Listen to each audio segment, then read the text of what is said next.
Hello అండి అందరికీ. నేనైతే రీసెంట్‌గా మా చెట్టుకి కాసిన నిమ్మకాయలతోనైతే నిమ్మకాయ చట్నీ అనేదైతే పెట్టాను. నేను సింపుల్‌గా ఎలా అయితే పెట్టాననేది ఈ వీడియోలో అయితే చూపించబోతున్నాను. చూసి మీరు కూడా ట్రై చేయండి.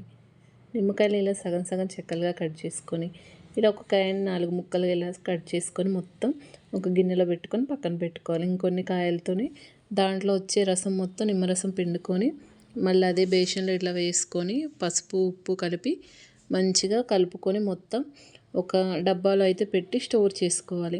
అలా స్టోర్ చేసుకున్నాక ఒక 10 రోజుల తర్వాత అయితే మనకి ముక్కలన్నీ మెత్తగా అయ్యి మంచిగా గ్రేవీ లాగా అయితే అవుతుంది.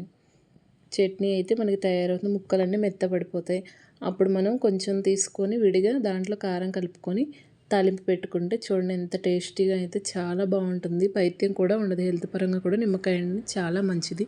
అప్పుడప్పుడు డైలీ తినటం వల్ల మనకు చాలా హెల్త్ ఇష్యూస్ అయితే తగ్గుతాయి. పైత్యం కూడా ఉండదు. మన ఛానల్ని సబ్స్క్రైబ్ చేసుకోండి.